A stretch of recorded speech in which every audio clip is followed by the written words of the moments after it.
Oke, sebelumnya selamat malam. Terima kasih karena udah hadir di sini. Kenalin aku Vio. Di sini aku sebagai mahasiswi dari Universitas Pembangunan Veteran Yogyakarta yang sekarang sedang menempuh mata kuliah kewirausahaan dan kebetulan dapat tugas untuk menyelesaikan wawancara dengan seorang wirausaha gitu. Dan sebelumnya saya boleh kenalan dulu mungkin dengan siapa? Oke, nama saya Rio, umur saya 25 tahun. Kebetulan saya seorang wirausaha seperti yang kita. Oke, terima kasih Kak Rido. Sebelumnya, boleh nggak sih saya tahu kenapa sih akhirnya memilih untuk bekerja atau mencari cuan ya di bidang wirausaha ini sendiri? Karena wirausaha itu memiliki potensi untuk mendapatkan laba lebih banyak, untuk pendapatan lebih besar dibanding yang mungkin bisa dibilang pekerjaan yang lain seperti itu. Betul sih, saya juga setuju dengan hal tersebut. Tapi kalau boleh tahu lagi, sebenarnya wirausahanya di bidang apa ya?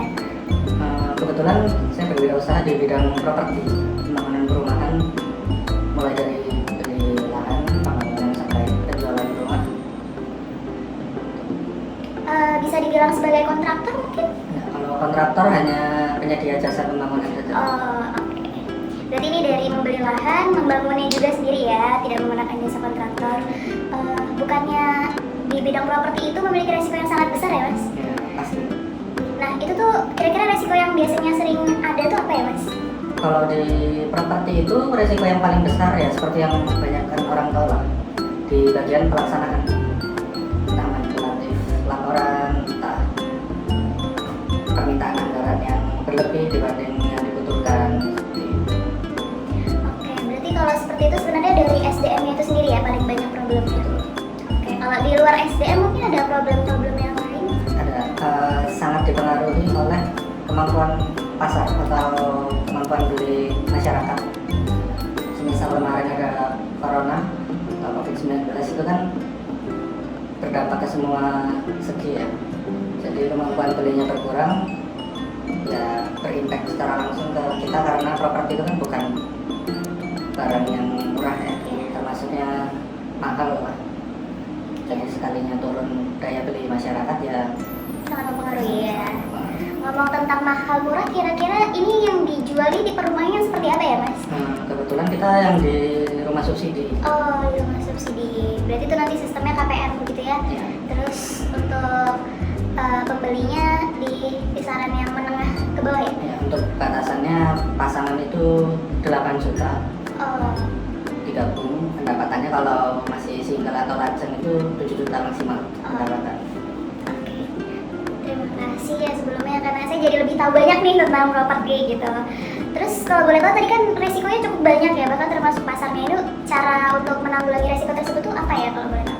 Kalau dari pelaksanaan kita, dari saya sendiri terutama, saya menurunkan ekspektasi saya sendiri.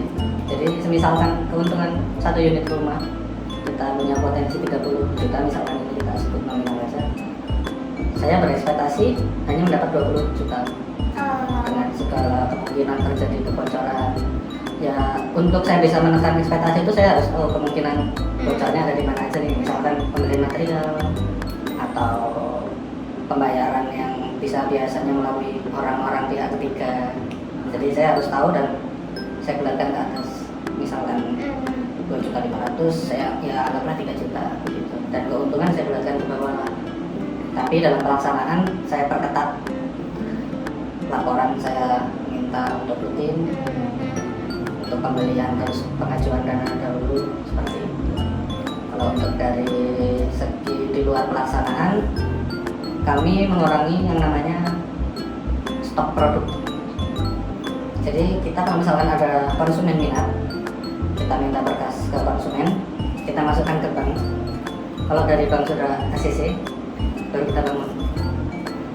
Karena beberapa rumah kan kadang kalau kita lihat di luar sana langsung bangun stok Banyak banyak, ya. terus ada yang mau beli ya langsung ke bank KPR. Kalau kita enggak, karena keuntungan di rumah subsidi itu enggak sebesar perumahan yang komersil. ya. Jadi untuk menghindari dana mengendap di bangunan, kita menggunakan sistem seperti itu. Dan lagi kalau rumah sudah ready kan butuh maintenance. Oh iya betul, butuh perawatan lagi ya. Ya, jadi dokter kita biayanya gitu. Terus kalau boleh tahu sekarang itu kondisi penjualannya itu seperti apa ya? Karena kan mungkin kemarin waktu COVID itu sempat menurun ya. Nah sekarang itu udah mulai naik lagi kah atau seperti apa?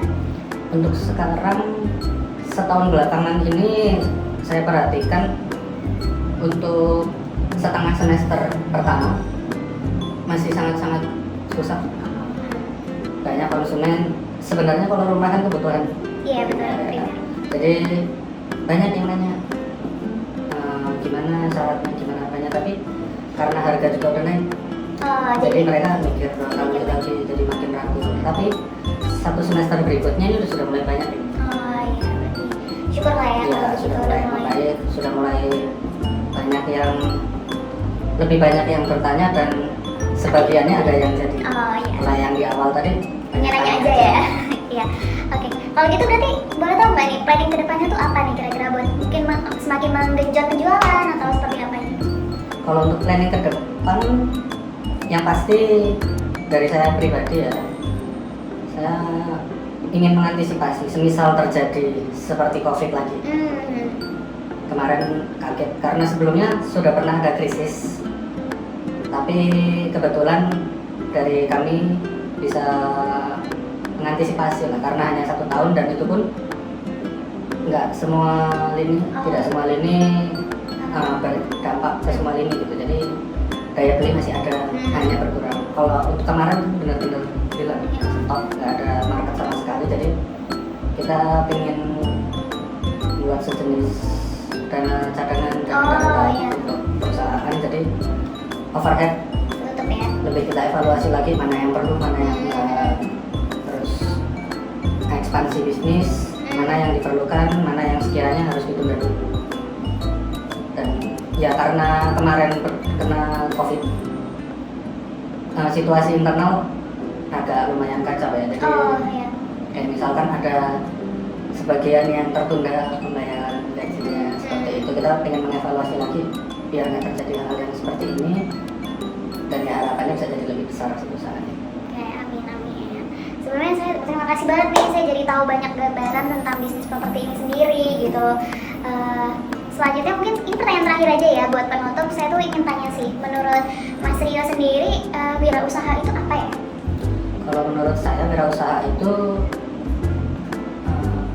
kerja secara pribadi dengan mengamati peluang yang ada di masyarakat. Jadi misalkan masyarakat sekarang masih butuh rumah, kebutuhan rumah masih banyak nih kekurangan. Ya saya berwirausaha untuk mencukupi kebutuhan itu. Jadi menurut saya wirausaha itu orang yang bekerja secara pribadi untuk menutup kebutuhan masyarakat sesuai dengan peluang yang ada. Oke, terima kasih ya Mas sebelumnya. Terima kasih juga udah menyempatkan waktunya untuk wawancara dengan saya. Mohon maaf kalau saya ada salah-salah kata. Selamat malam dan sampai jumpa lagi.